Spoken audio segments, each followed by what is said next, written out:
og zero times. Zalando, free to be. Vi resirkulerer plastemballasje og gjør avfallet om til et nytt, bærekraftig råstoff for nye plastprodukter.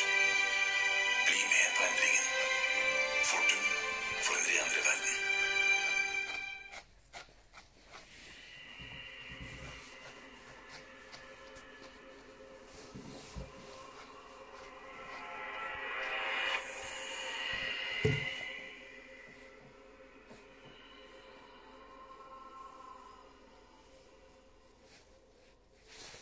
I was taking a road trip in my Mustang from Texas to Arizona to visit my brothers. I usually keep emergency supplies in the trunk, such as water and tools. I was taking, I guess, what you would call a scenic back route, because I liked flying at high speeds with the top down without worry of other cars or police. This was one of those completely deserted seeming roads with one lane on either side and nothing but desert sand, cacti, and shrubs as far as the eye can see. I was flying down this road when the car started to emit these concerning popping noises from under the hood, and the car started to jolt or jump slightly. I put a heavy foot on the brakes to bring the car from a speeding 90 miles per hour to a less than gradual halt. I got out from the car, popping the hood, pretending as if I'd even know what to expect or how I'd go about fixing it. There was no smoke, nothing like that, but I didn't have a clue what could be the problem. Making me uncomfortable, he accomplished that. I stepped up into his pickup truck, and off we started driving. He said it would be a long while before either of us would have phone service. He started asking me more questions, like why I would decide to take a back route like this. Minutes in, the truck started to slow down, and I heard him mutter, "Ah, shit." He pulled onto the sand on the side of the road, looked at me, and said the piece of crap broke down. This couldn't be happening. I looked back at the man and realized he was still looking at me. Like 5 seconds went by and he was just still staring at me. He finally asked me to go lift up the hood once he would crank the latch. I can only describe this whole situation so well, but through everything up until this point, I was insanely suspicious. I went in front of his truck with a bit of distance between the front and I, and waited to hear a click, meaning the truck's hood was unlatched. In my head, I was picturing him trying to run me over, and that's exactly what happened. As I took one step towards the truck to try and open the hood, I heard the roar of the engine as the man was on the gas. I dove for my life. If I reacted half a second later, I'd have lost my legs or instantly been killed. I took off running into the pitch black night, looking back to see the taillights still there. And then this. Gunshots. Surely gunshots aimed at me. That man was trying to kill me.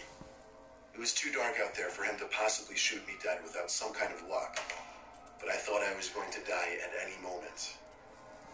I ran as far as I could, then dove and made myself as low to the ground as possible. I heard a truck speeding off in the distance, so I turned and saw the taillights of the truck slowly disappearing down the empty road. I eventually fell asleep on the side of the road, and the nightmare didn't end until early morning, when I woke up to another pickup truck passing by. I waved them down, covered in dirt and sand, and thank God this man was actually normal, he and his wife. They gave me water and drove me to the nearest town, where I was able to call the towing company. It was a 45-minute drive back to my car on that goddamned road, then that same distance back to bring it into a shop. Long story short, this was the worst trip and experience of my life. Having someone try to run you over and then shoot at you isn't something you simply get over.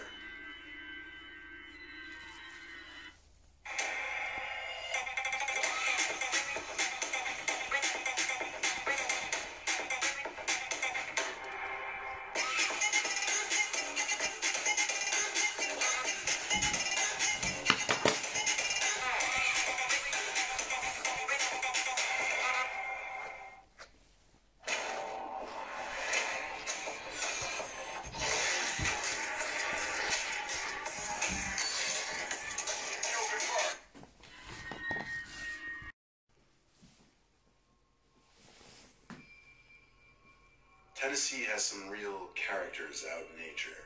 I hiked all around while in school there. Made some good memories with a girl in the enveloping nature.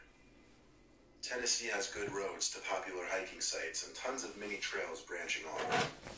Sometimes you need to know what to look for as far as trail markers go, because the interesting ones are always a good ways out. There's one spring waterfall that spills across a mossy granite wall, towering over a shallow stream that empties into a decent-sized pond. I went out there with a friend last time, and we got separated on the way out. I have no freaking clue how that happened. We've each been hiking for over 10 years. I've run over it 1,000 times in my mind, and it has to be this one ledge system. To get to the top of the fall, we need to take a longish detour that has an old wooden railing and a three-way branching ledge system. So I've taken all three routes and ended up at the same spot. They take maybe 3 to 4 minutes to blast through, and they're kind of like rocky corridors. I don't take the left one anymore, because I'm 90% sure these big stains in the middle are blood. Don't want to know what happened there. It's odd, because the left is by far the most inviting. Flowers bloom from vines that are etched into the moss-matted bedrock. Is actually pretty mild or explainable. Some of the more common things are body bags moving slightly when you know the occupant is deceased, knocking coming from inside the cold storage, hearing groans or moans escape the lips of a recently dead person. All of this is common, and explained away with logic for the most part. That brings me to the most recent development. I've recently gotten a new customer. A nice old lady who we will call Franny. No, it's not her real name, but it's a name that definitely suits her. Now, we've had no luck contacting her family, and her life insurance has long since lapsed. So our funeral parlor will be holding on to her for a bit longer than usual. This may seem strange, but as a small town, we try our best to give the family of the deceased time to determine what they wish to have done with the body. She seems to have other ideas in mind. Since she came in, my coworkers and I have reported hearing light-hearted laughter and chuckling coming from directly behind us at odd times when no one else is around. We find many of our supplies get moved or misplaced from where we last knew them to be. Franny herself has spooked me a couple of times, with me finding her laying on an autopsy table or even sitting up in my office chair when I open up in the morning. This would happen even though I made sure the night before everyone was in the cold storage.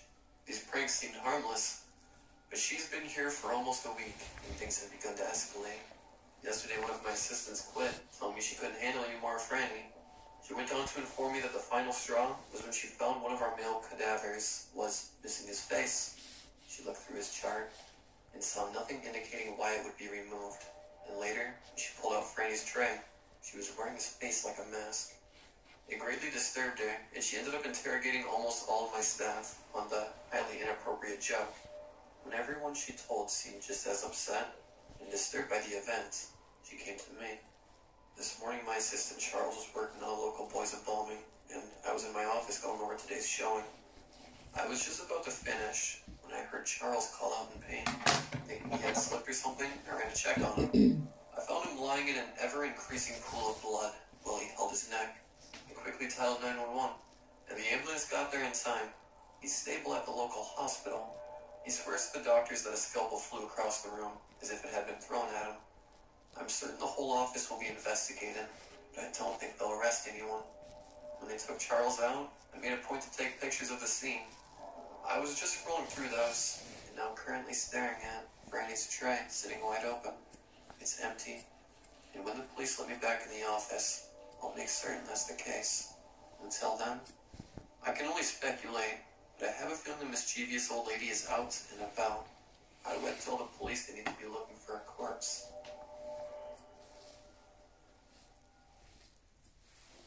I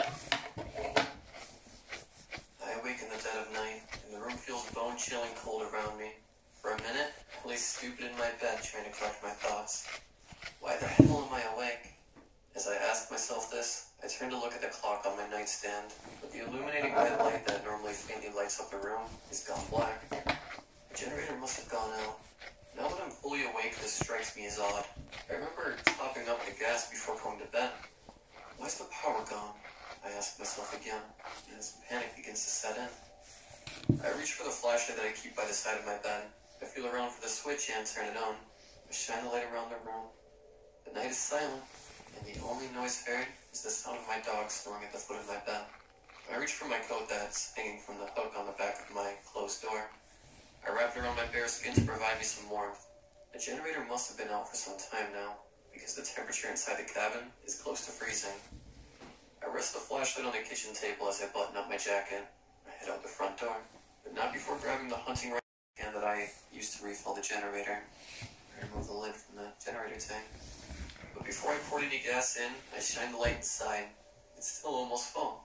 I stood there frozen, and for a moment, I seriously thought I was sleepwalking or stuck inside a dream. But the cold air on the back of my neck was a reminder that I was wide awake. A sense of panic began to sink in when I realized that someone had to have turned the generator off.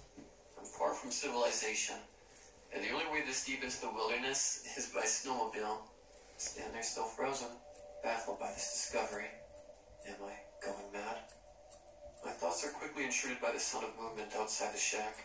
I can hear footsteps in the snow outside growing closer and closer. When it reaches the side of the shack, the footsteps stop, directly on the other side of the wall from me. I find the courage to speak. I manage to get out 2 words. Who's there? I say as my voice starts to crack. Pause and wait for a response, but no reply follows. All I can hear is heavy breathing coming from the other side of the wall. I raise the rifle slowly and point it towards the breathing. I turn the safety off and ask once more, who's there? This time loud and clear to ensure that I was heard. Still no reply. I hold the rifle more firmly now. The adrenaline has worn off and my hands are no longer shaking. I ask one last time, who's there? This time something hits the side of the shack, hard enough to startle me and cause me to lose my balance. Cause me to fall backward, landing on my ass. Pulling the trigger of the rifle while doing so, the bullet rips holes through the walls, allowing the light from the moon to seep through. I cock the rifle, steady my aim, ready for whatever comes next. The sound of the empty shell hitting the wooden floor breaks the silence. For a second, I was convinced that whatever was outside the shack was either dead or took off running scared. But that's when I noticed in one of the bullet holes, there was a yellow eye peering through and looking straight at me. Before I got a chance to react, I fired another shot. The yellow eye disappeared. Then the wall of the shack was torn clean off as if it were made of paper.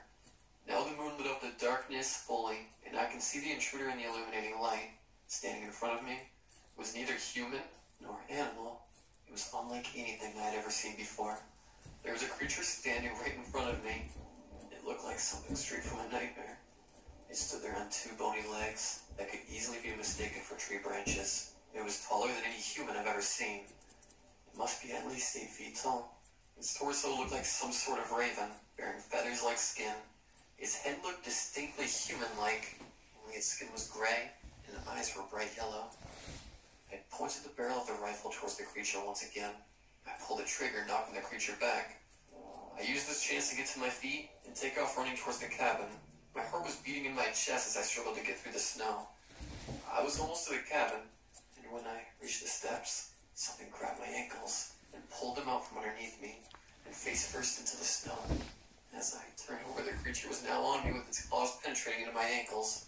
The pain was excruciating as it started to rip my flesh open right in front of me. I reached for the rifle in the snow beside me. I grabbed it with my fingertips and slowly inched it towards my grip. I managed to wrap my hands around it. I quickly raised the barrel and squeezed the trigger for the 4th time tonight. But instead of a loud bang, all I heard was a click. The chamber was empty, and I was about to be torn apart limb by limb. I knew I had to act fast if I wanted to make it out alive. I dropped the rifle to my side, and this time I picked it up by the barrel instead. I raised it as high as I could, and brought the stock of the rifle as hard as I could, striking the creature in the head. The blow to the head caused the creature to fall off me and backwards into the snow. I got to my feet, made my way up over the stairs to the cabin. My ankles felt like they were about to fall off, and toward the tree line where the creature was standing before. I wasn't sure where it was right now, but I was hoping it would follow the noise. I squeezed the cap of the banger and fired it in that direction. My ears started to ring from the bang from the cap, but it did the trick. As quick as I fired the shot, the creature came out from underneath the cabin and took off running towards the tree line. It must have thought that it was chasing after me. I guess its eyesight isn't as good as its ears. Now that the creature was a safe distance away, I lit each Molotov individually. tossed them as far away from the cabin as I could, and before I knew it, the bog was ablaze. I used the distraction to make my way out the front door and onto the snowmobile. I strapped a rifle to the side of the seat beside me, and my dog was still safely on my back behind me. She was growling underneath her breath, ready to attack if the creature came back. With a turn of the key, the snowmobile rumbled underneath me, and the sound of the engine drowned out the howls of the creature coming across the bog. I didn't turn to see if it had heard me. I just looked straight ahead and squeezed the throttle of the snowmobile hard and sped off into the night. A few months later, spring has arrived. My physical wounds have healed from the night at the cabin. Deep down inside, though, I was still shaken to the bone. I narrowly escaped death that night, and the thought of the creature has haunted me ever since. I awake almost nightly in a pool of my own sweat from nightmares of the creature. The nightmares are so vivid I can see its yellow eyes and its claws tearing through my legs. I look down at my feet, and the scars of that night remind me just how close I came to dying that night. Everyone thinks I went crazy up in the woods that night, and they try to convince me that the wounds must be from some mountain cats, and that the creature I was describing wasn't real. The wildlife department sent officers to the cabin a few weeks after the incident. In television, I saw my daughter dart from the hallway toward the island, and walk behind the island, just out of sight. I turned my head toward the kitchen. So did my mother-in-law's head,